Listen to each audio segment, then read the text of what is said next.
त्रैगुण्यविषया वेदा निस्त्रैगुण्यो भवार्जुन निर्द्वन्द्वो नित्यसत्त्वस्थो निर्योगक्षेम आत्मवान. त्रैगुण्य विषया वेदा या व्यक्तिमत्वातील 3 प्रवृत्ती आहेत. व्यक्तीच्या वर्तनावर 3 मूलभूत प्रवृत्ती प्रभाव टाकतात: सत्व, रज आणि तम. सत्व म्हणजे शांती, ज्ञान, विवेक, समतोल. रज म्हणजे क्रियाशीलता, महत्वाकांक्षा, इच्छा, अस्थिरता. तम म्हणजे आळस, अज्ञान, उदासीनता, नकारात्मकता. मानसशास्त्रातसुद्धा ह्याच पर्सनॅलिटी ट्रेट्स किंवा बिहेवियर टेंडन्सीज म्हणून पाहिल्या जातात. माणूस नेहमी या गुणांच्या मिश्रणानुसार वागतो. निस्त्रैगुण्यो भवार्जुन. भगवान कृष्ण अर्जुनाला सांगतात की या 3 गुणांच्या प्रभावापासून वर उठ. म्हणजेच आपल्या भावना, विचार आणि वर्तन ओळखून त्यांचं नियंत्रण ठेवणं. राग आला तरी त्यावर नियंत्रण ठेवणं. इच्छा असूनही विवेकाने निर्णय घेणं.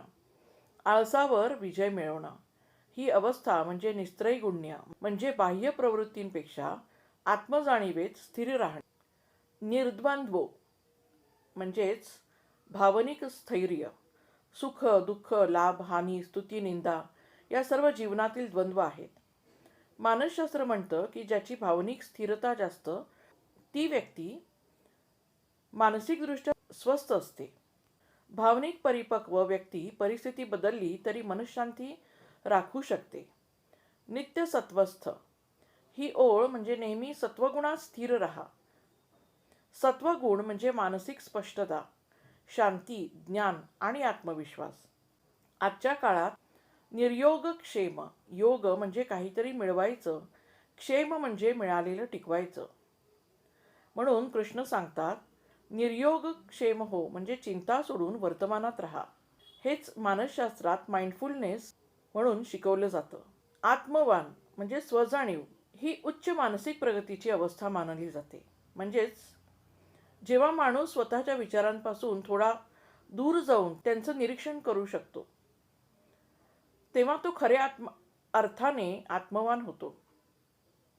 थोडक्यात जीवनात शांत, समतोल आणि आत्मनियंत्रित राहा. बाह्य परिस्थितीवर नव्हे तर आपल्या अंतर्मनावर प्रभुत्व मिळवा. श्रीकृष्णार्पणमस्तू.